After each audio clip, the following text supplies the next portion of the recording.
So the last several weeks, we've been talking about the gospel, right? And as we're sharing the gospel, what does that look like? What do we include? Where do we go in our conversations? And I said, do the best you can, study, make it familiar, and then trust for the Lord. And we ended on asking God to lead us and guide us and to be open to whatever gospel opportunity he might give us. And after every lesson, to be honest, I would get home and I'd be frustrated with myself a little bit. I'm like, oh man, I wish I had said this. Even in teaching y'all who are already Christians, I wish I had included this one illustration or this one point. Are they going to remember? But trusting that God knows what he's doing. But yesterday, my internet went out at our house. And it was frustrating, as the internet stuff tends to be. We have to send someone out to your house. Like, okay, fine. And so he was supposed to come today between 12 and 2, and those windows of time are usually very not accurate, is a nice way to put that. And I was like, man, I have a meeting at 1. Okay, fine, whatever, I'll do this. He calls at 10. Hey, I'm in your area. Can I come now? Sure. And just let's get it out of the way. So I drop what I'm doing, and I run home. And when I get home, Deanna actually had to do an errand. So like, this is just me and this guy. This will be cool. And then I'm like, oh, wait. This is what I've been asking God to give me, gospel opportunities. Okay, how do I do this well? Because again, I don't want him to, we talked about making it natural as the Lord leads the conversation and not trapping people or tricking people or being heavy-handed, because we can't force anyone into God's kingdom. But if he's brought a guy to my house and he's there, maybe I can talk to him about Jesus. And so I tried to find natural ways to bring up faith, or the fact that I was a pastor. I wanted to give him openings to ask questions if he wanted to, without, again, trapping him. Because the truth is, he's stuck in my house, and he's not going to be rude if I'm telling him about Jesus. It's his job. He's not going to start a fight with me. And so I don't want him to be nice just to be nice. I want him, if he was interested in Jesus, I want it to truly come from his heart. So all that to say, I dropped the fact that I'm a pastor. I'm in a church nearby. Talked about our church a little bit and how good God is and lots of other things. And then no other opportunity. It wasn't going anywhere, all that to say. And I didn't want to waste it. And again, trying to find the healthy balance of putting it out there but not forcing. I don't know. I knew I was overthinking it. Regardless, before he left, I just asked very simply. I said, hey, I don't know if you're religious. I'm not trying to pressure you. But like I mentioned, I'm a pastor. And I was wondering, is there anything I could be praying for you about, for you or your family? And I was like, that might be open-ended enough that it could spur something in him. And it didn't. He said, no, we're okay. And that was it. And he left. And I'm like, God, this is not a cool story. I was going to tell the people tonight what a great gospel opportunity that I seized as their pastor. And the guy cried, and he's here tonight, and I can bring him out. And he didn't. But in that moment, I recognized two things, and this is why I'm sharing this with you. I recognize two things. Sharing our faith, we have to be careful that we don't let our egos drive it. I'm not sharing Jesus with others so I can come tell you how holy I am. Look what I've done. And God works in ways that we cannot see. He does not owe me results. My job in that moment was to be faithful, to be open, and to be available if, through the Spirit, the guy was receptive. And if he wasn't in that moment, I still put it out there. I put it on his mind and his heart, and now I can pray and trust that God will do something else with it. Someone else will cross his path to take it a step further. And so I share that with y'all to say, look, if you take a gospel opportunity that God gives you and it doesn't work, that's okay. Keep being faithful, keep being open, keep seizing whatever opportunity you can to be obedient as God leads you, and then trust that he's the one who's doing the work, okay? And if you do, and if it does, if God brings someone in your path and you get to share, come tell me. Whether you think it ends well or not, I just want to encourage all of us to find healthy and appropriate ways to be sharing our faith as God provides the opportunity. Okay, very last thing here. I recognized I have been teaching probably too long each week. A lot of these things I love and I could talk about forever, but that does not mean that y'all can listen forever. So I'm trying to be mindful of our time and keep an eye on the clock. And keep it to as close to an hour as possible. Y'all have been wonderful, and you haven't fallen asleep that I can tell, and no one's complained to me yet, but at the same time, I do want to be mindful of y'all's time, and so I'm going to keep it as close to an hour as I can. Okay, so tonight, lesson, I think I told y'all last week, we are going to not be in one passage. We're really going to kind of be all throughout the Gospels. Because I did this a couple years ago because it was really helpful for me. And I appreciate what Nathan said when he just prayed a moment ago, asking God to not let the events of Holy Week become boring to us. I've been a Christian. I grew up in the church. My dad was a pastor. I've been a Christian for 23 years. So I know the story, and it's really easy. I'm a preacher. I'm a pastor, so I really know the story, and I've preached it, and I've taught it.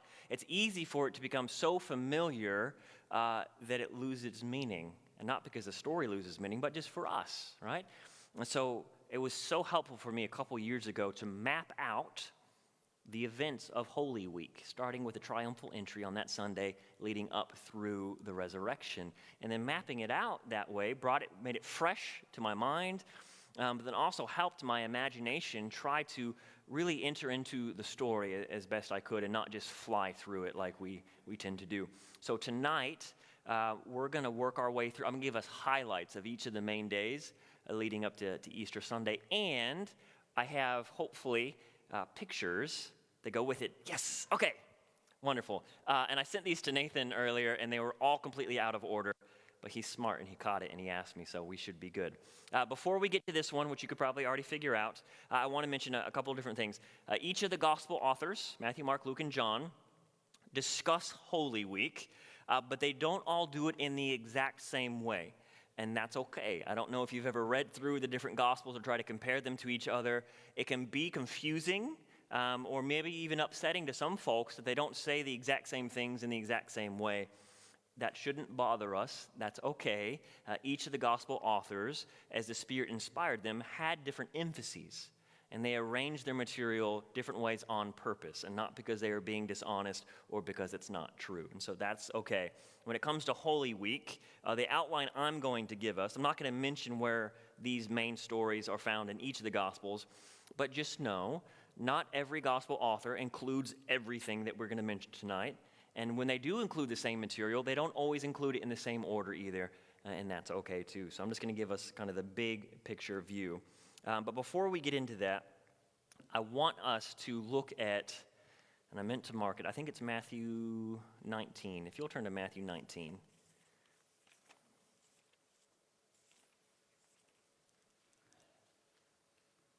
Yes, okay.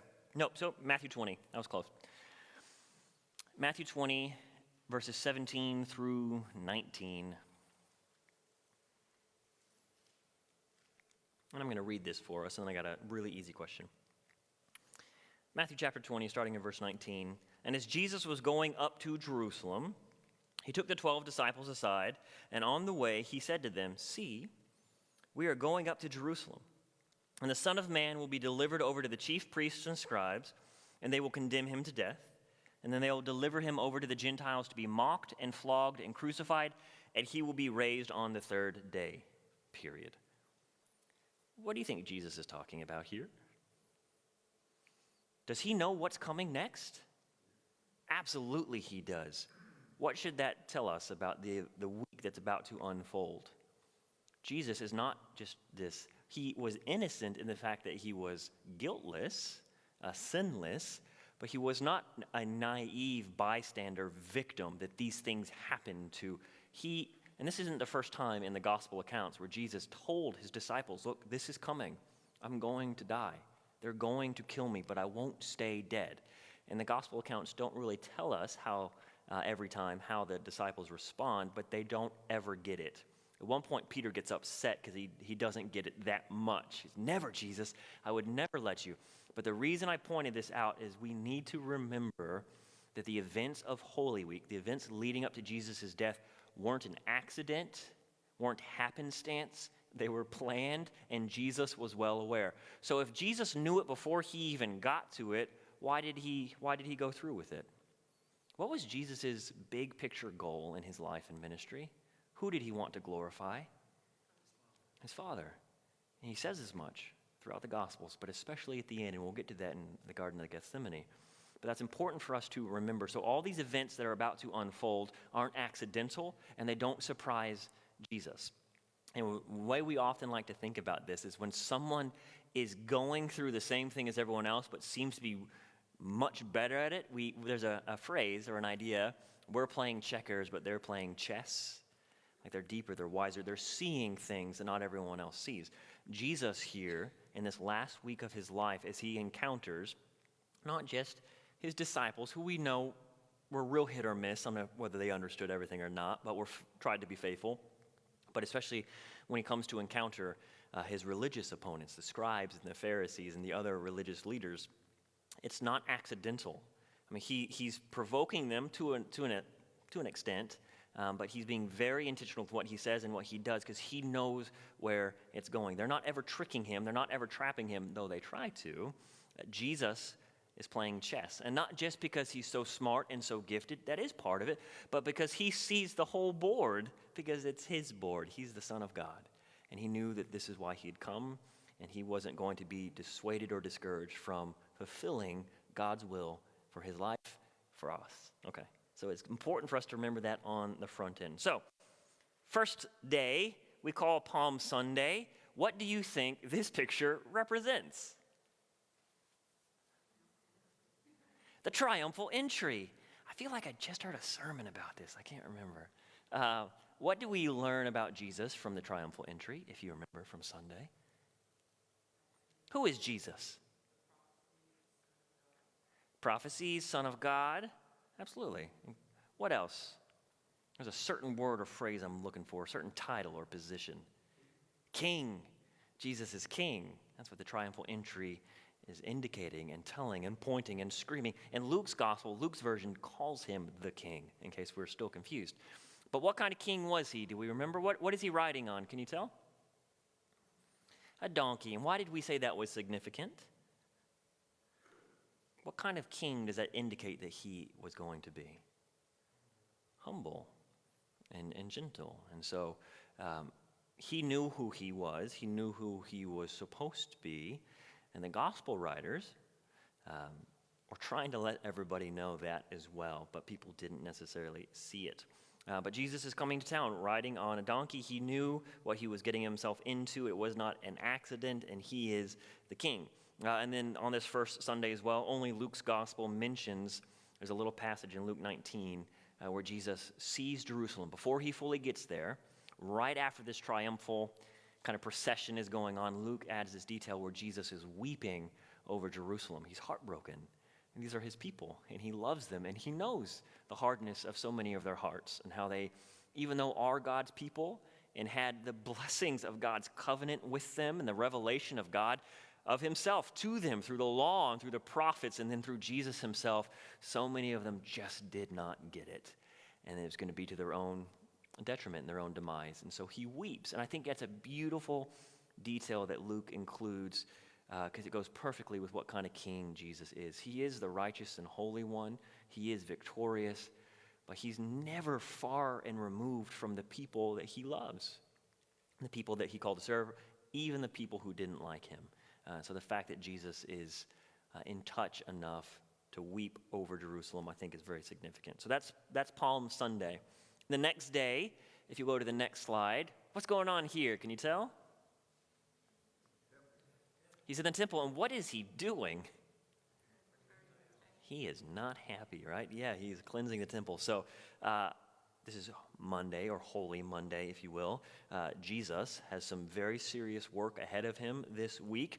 And as you read through the gospel accounts, they keep telling you, Jesus shows up and he goes to the temple. Jesus shows up and he goes to the temple. And he was preaching and he was teaching in the temple every day. And so he's constantly in there, in the mix with the people. And then there's different things he does each day. Before we get to this scene, Matthew and Mark mentioned this moment that Luke kind of communicates the same idea, but earlier in his gospel, where Jesus comes across a fig tree. Jesus was hungry, coming into town, sees a fig tree in the distance. It looks full of leaf, but when he gets up to it, it has no figs. And Jesus is mad, and he curses it, and what happens? Do you remember? It withers. And the disciples are stunned. They're like, what on earth is going on? And there's this two-part really lesson that comes from that. On the one hand, and this is what links to Luke 13 earlier in Luke's gospel, there's the lesson that just because something looks healthy doesn't mean it is healthy. And so he It's casting judgment, essentially, on the people of Israel, on people who had all of God's blessings, had the law, had the prophets. They were in full bloom leaf-wise. They were healthy in that sense, but they weren't producing fruit in keeping with God's will. And so there's judgment on those who look the part but don't have the heart. So we see that. But then that's not even how Jesus explains it. That's Luke's message in Luke 13, and it fits that moment. But when the disciples the next day ask him about it, Jesus explains it's about faith. If you have faith in God, you can do all things. You can move mountains. And the disciples, their heads are just still spinning that Jesus had the power to do that. But then to the temple cleansing, Jesus was angry, and he was filled with holy indignation, we say. Do you remember why he was so mad? What was he mad about? They were overcharging people. They were ripping people off. And so what were the people who were selling things kind of outside the temple area, what were they focused on? Money, marketing. What can I gain? They didn't care if they ripped people off. Does God care?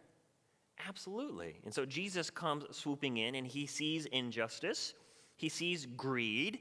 He sees people taking advantage of other people, and it wasn't just wrong in and of itself, like you shouldn't do that anywhere anyway, but here in this place, as people are coming to worship God, if you are ripping them off as they're seeking to worship, it's like extra bad, because they are, again, really missing the point of what worship's about, but then they are perverting and twisting the beauty and the holiness of the temple and God's presence. So Jesus, he rips it all apart. He tears it all down, literally and figuratively. He turns the tables over, and he has this little whip, and he drives them out. Like he doesn't just say, hey, that's wrong, stop doing that. He makes them stop doing that. And as a result, some people surely were happy, but they don't get mentioned. The people who get mentioned are the people who are upset. So as religious leaders, the elite, the ones who really stood to gain from this kind of corruption, they're mad at Jesus. And it doesn't tell us exactly why.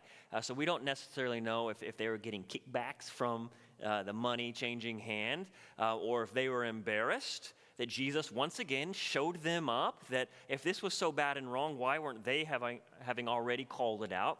We don't know, but we know they don't like Jesus. We know they don't like what he stands for, and they had been against him for a while, but now it's only going to get worse and worse and heat up. Now the gospel accounts tell us that they're seeking to destroy him. This is not the final straw, but it's one of the final few straws that we're not going to take this anymore. This guy can't keep coming in here and showing us up in these ways. We're going to do what it takes to get rid of him. And so we see that happening on Monday. And on this day, the first day of the week, things are building. The pressure is building. Jesus has made his stance very, very clear who he is. And earlier in the Gospels, we'll see Jesus never really back down from when people were opposing him, but he wasn't really pushing them and putting it right in their face as directly as he's going to be for the rest of the week. He's put his thumb on the pressure point, and he's going to push it as hard as he can. If you'll go to the next slide for me, please. This one's a little different. Can you tell what this one is? So who's the guy on the right? Jesus. Yes, he's always going to have this little kind of Renaissance-looking halo around him. He has a coin in his hand. Can you tell who the guys on the left are? Those represent the religious elite, so the Pharisees and the Sadducees, the scribes, that sort of thing. And so this is going to come up here in just a second, one of the lessons that Jesus teaches them.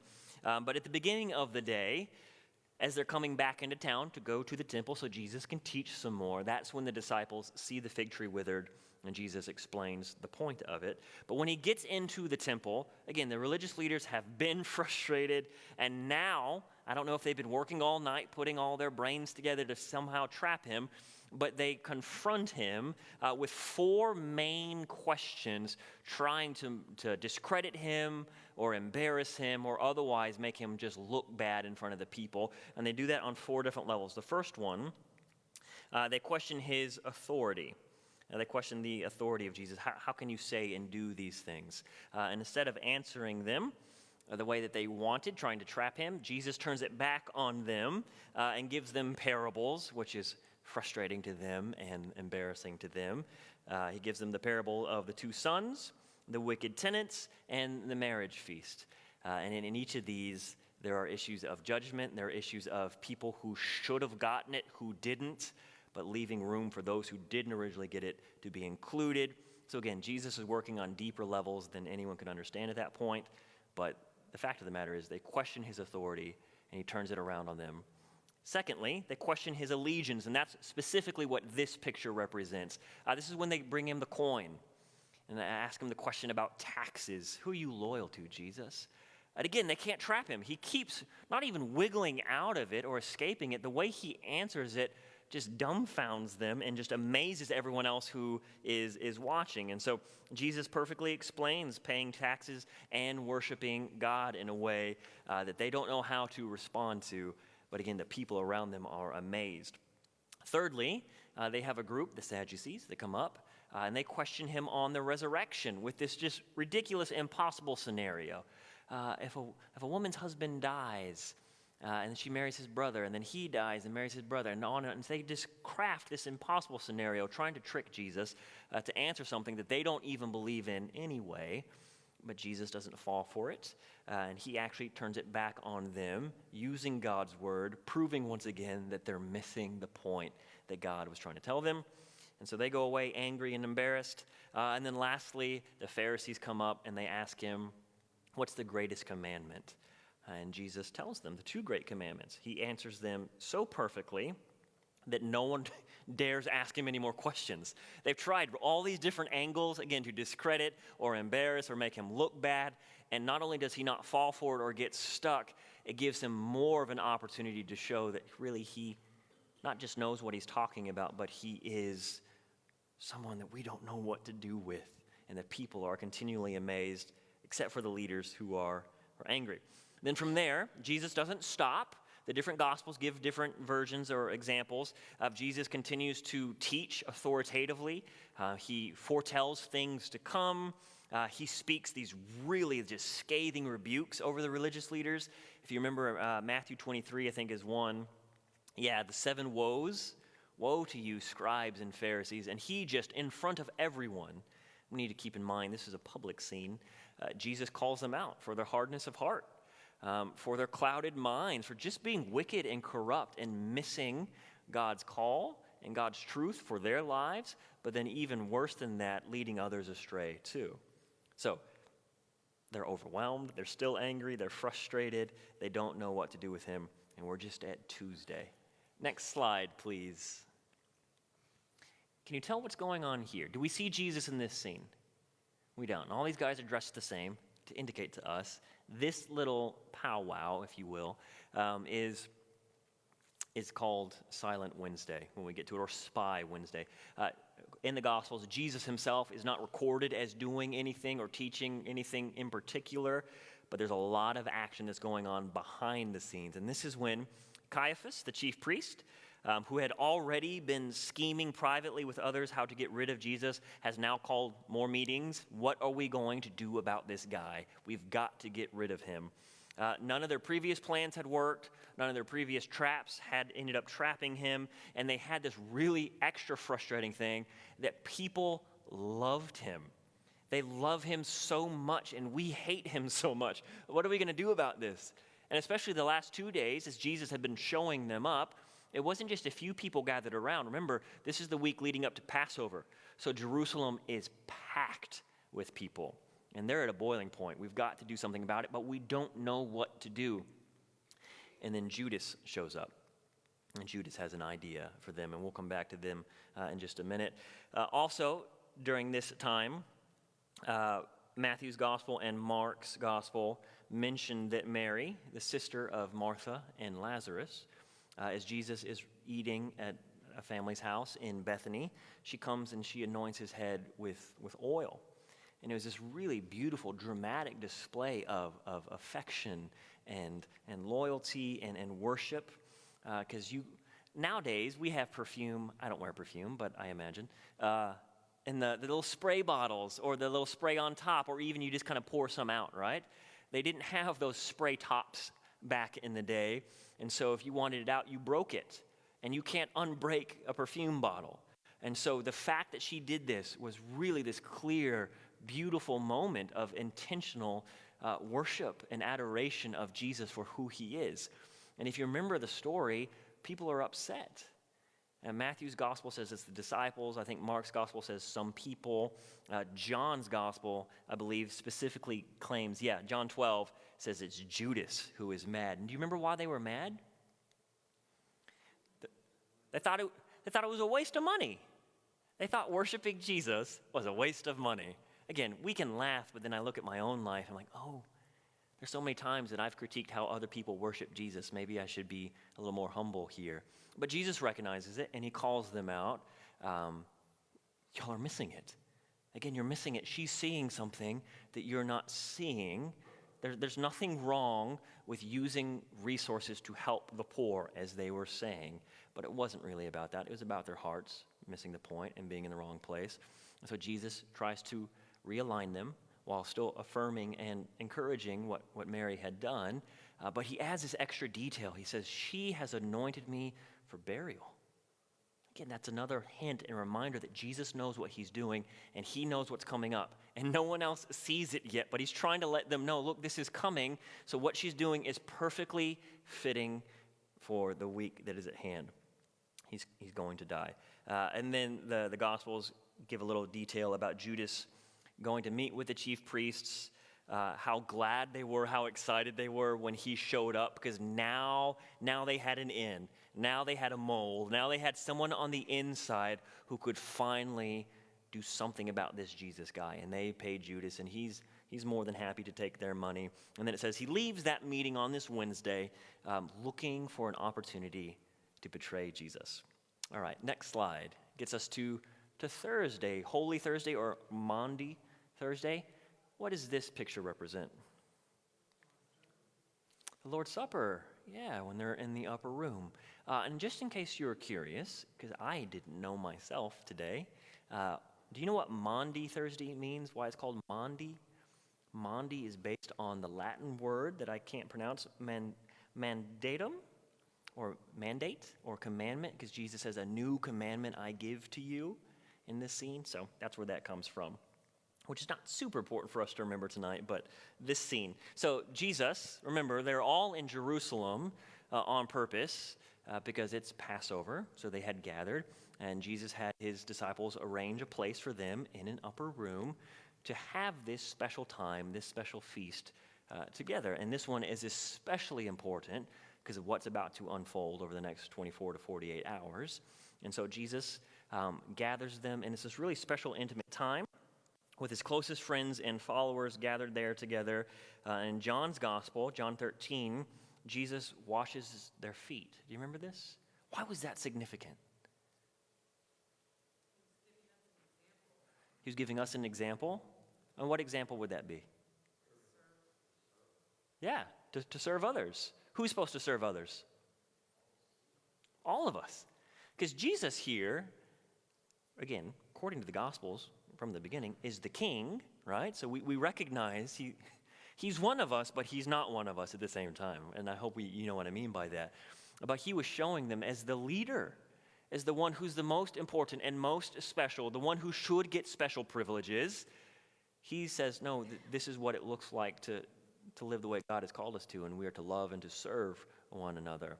And they're uncomfortable with it. If you remember Peter, sweet Peter, wears his heart on his sleeve and is kind of impulsive, and he doesn't want Jesus to do it. And when Jesus says, no, you can have no part in my kingdom if I don't wash your feet, and Peter's like, okay, then wash all of me. I don't understand, Jesus, but I want to be right. Help me. But the point Jesus is making is sacrificial love, is service of loving others, not lording yourself over them. In that moment, that it may have been special.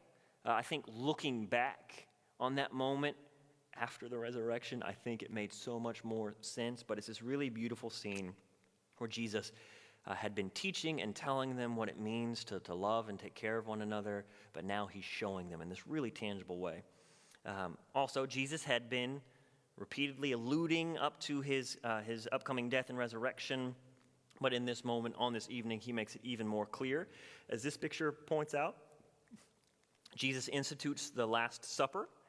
And so he, as we're going to do on Sunday, I'll read from Matthew 26, he explains the deep meaning and the significance of the elements they have, the wine and the bread, which were already part of their feast, but he's telling them before it happens that they're going to take on an even deeper, more significant meaning. The forgiveness of sins and new life, new covenant is coming.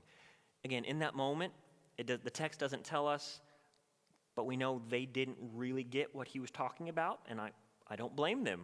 How could they have possibly foreseen what he'd been telling them was coming? But they didn't have a frame of reference for it. But he tells them it's coming very clearly and very directly. His blood is going to be shed. His body will be broken for the forgiveness of sins. A new covenant God is making with you through my death and resurrection. From that moment, from that evening, from that feast, they then go out to the Mount of Olives, where Jesus often would go to pray and to rest. And Jesus foretells how they're going to abandon him. And they're like, never. We would never do such a thing. You're our king. We love you. You're our hero. And he says, no, you will. And Peter, you especially, 3 times.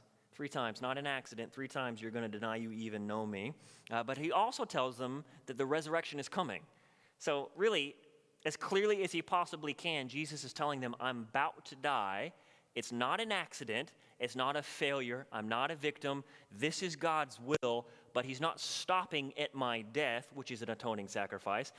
Through that, he's also going to raise me from the dead. And he tells them, and it just doesn't land. They don't get it. And then we get to this really, really heavy moment. If you will look in your Bibles, Matthew 26. And I want us to read this passage.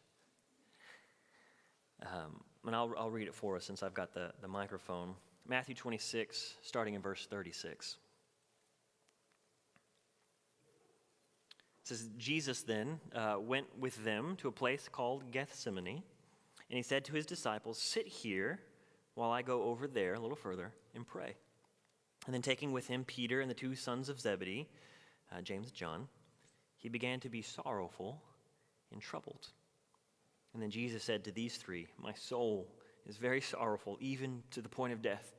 Stay here and watch with me. I mean, stay awake, stay alert, be praying. And then going a little bit further off, he fell down on his face and he prayed, crying out, my Father, if it be possible, let this cup pass from me.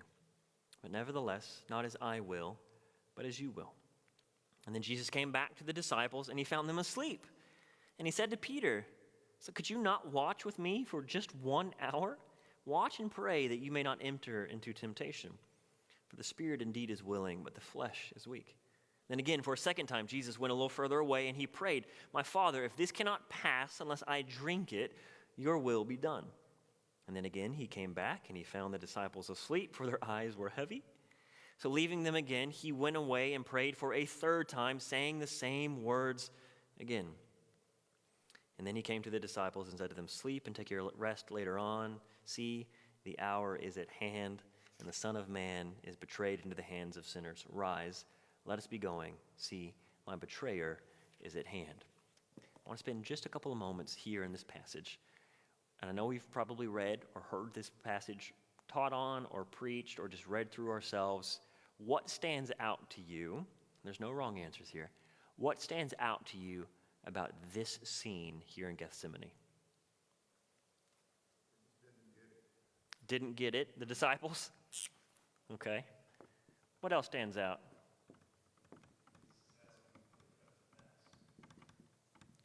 Jesus is asking for the cup to pass. And what does that mean? What cup is he talking about?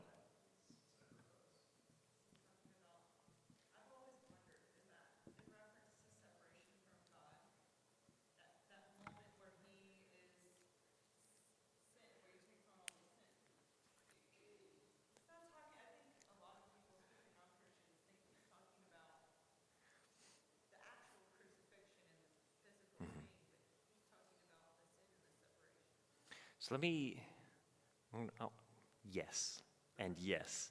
I'm going to follow up with you later on that, because I don't want to misspeak. When I've taught specifically on that before, at greater length and detail than I can remember in this moment. But yes, so, and I'm glad you mentioned this, because we don't use that terminology. Like, I don't go home to Deanna, hey, how was your day?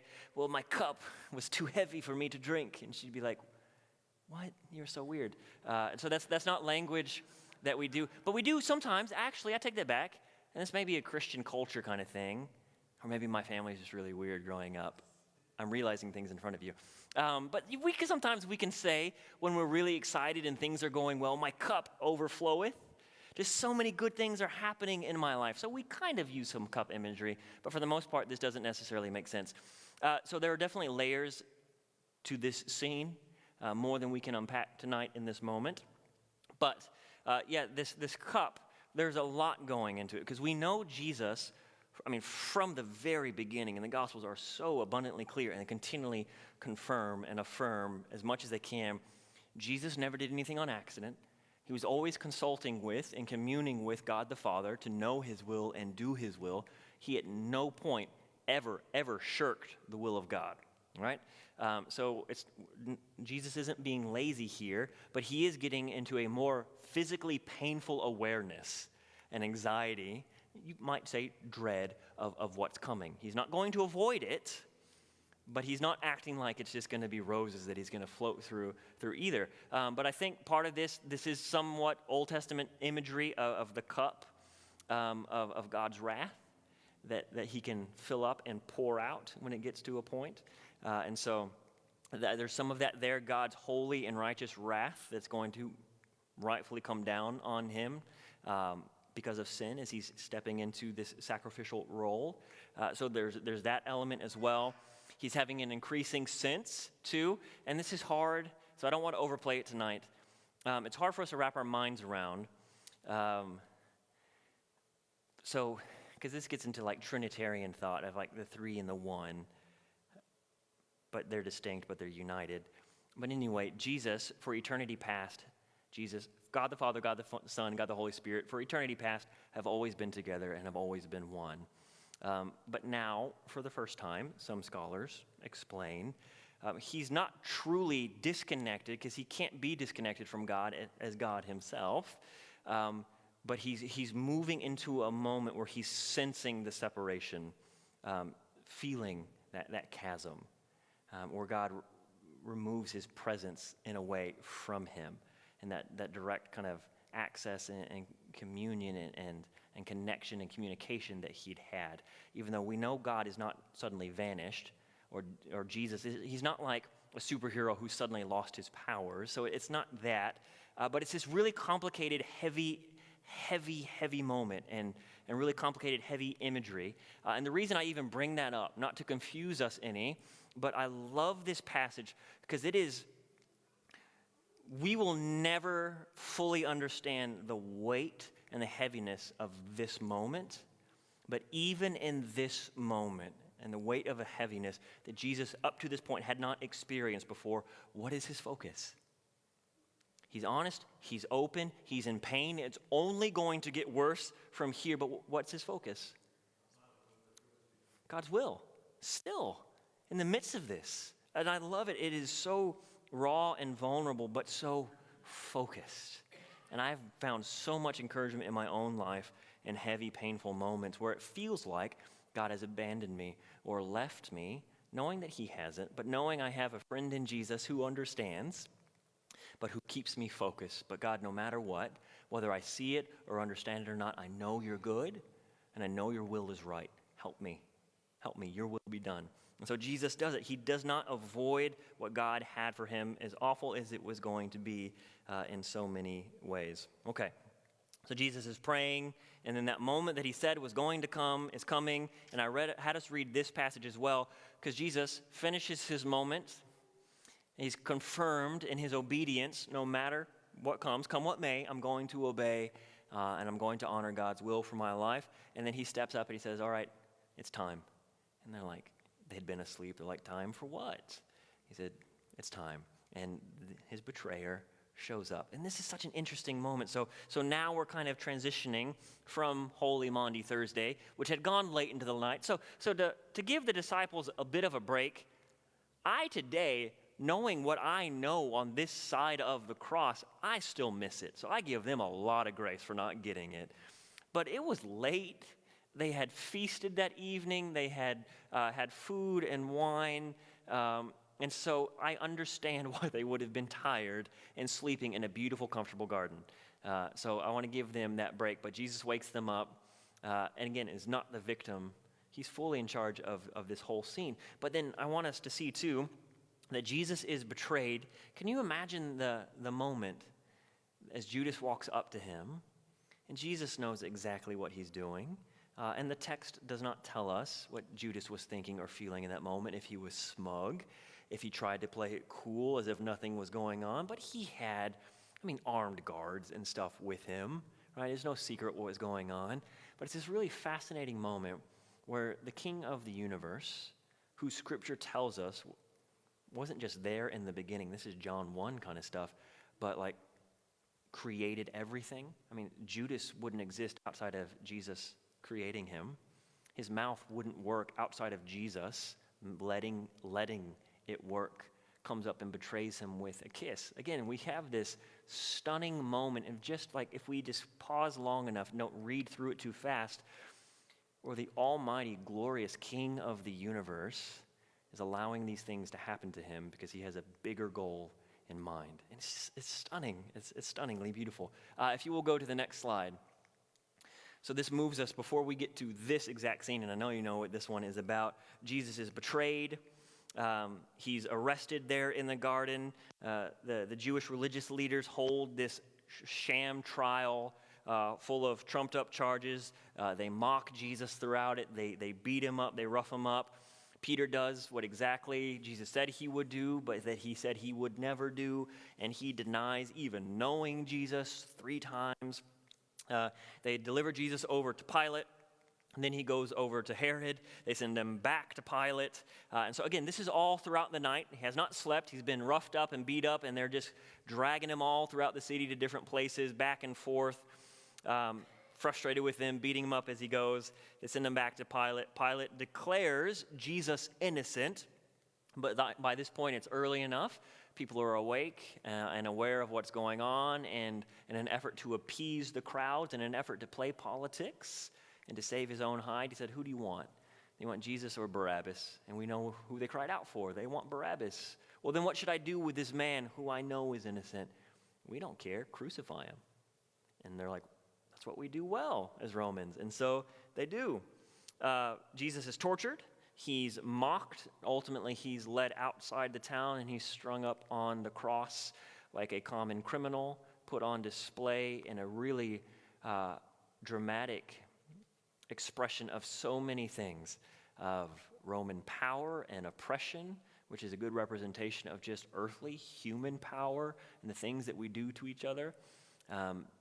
This picture doesn't show it because it would be graphic, but they weren't clothed. He was beaten ragged before this point anyway, but he would have been naked, and that would be intentional. And they leave him outside town, kind of like trash by the dumpster. We want you coming in, and we want you to remember that we're Romans, and we will kill you. We don't care. You're dogs to us. You're trash to us. And this person and these guys on either side of him are garbage. It's humiliating. It's all the brokenness and wickedness of our sin on full display for someone who did not deserve it. And in the midst of this, Matthew's gospel alone says that Judas has a change of heart. He recognizes what he's done, and he changes his mind. He goes back to the religious leaders, and he gives their money back, and he's beside himself. Then eventually he takes his own life. Jesus, I guess, meanwhile, I don't know the timeline of when Judas did that, but there's a scene at the cross. Can you see what's happening on the bottom right there? Do you know who those 2 people are? Yeah, Mary and John. That's right. And what's happening there? Do you remember what Jesus says to her, or what he says to John? Behold your mother, behold your son. So even as he's dying, he's looking to take care of others. And I'm not a mother. I'm a father, and parenthood does incredible, crazy things to your heart, but I can't imagine what was going through her heart in that moment, watching her son do this. But I love that the gospel writers include it because it's important, and it tells us even in a sentence or two, so much about who Jesus is and what he's like, his nature and his character. And so we know, then the guards are there, they pierce his side, he cries out, and he dies. They take him down, and they put him in a tomb.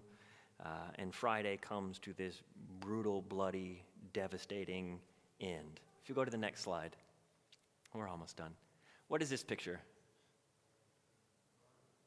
Guards at the tomb. Now, why would there be guards at a tomb? I mean, the guy's dead, right? Why would we do this? The religious leaders are nervous, and they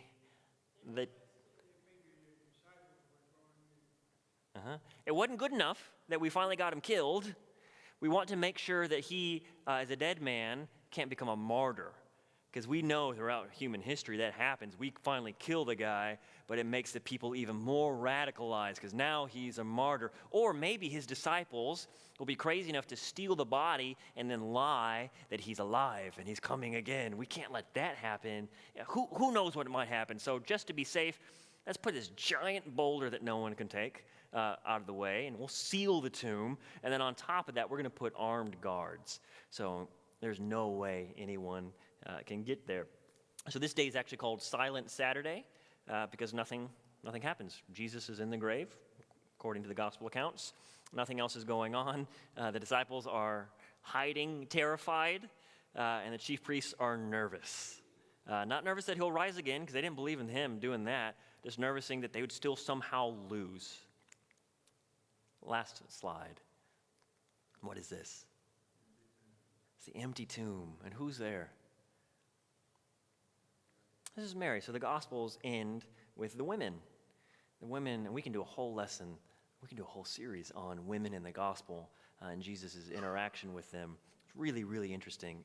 Super countercultural for back then, but it really speaks powerfully today as well. But for our purposes today, Mary and the other women, they show up.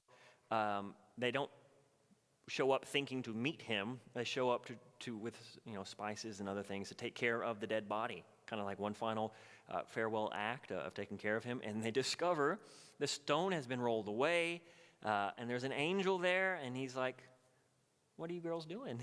Well, we don't even know at this point." And he said, "Look, the one you're looking for is not here because he's not dead. He's alive, just as he said he would be."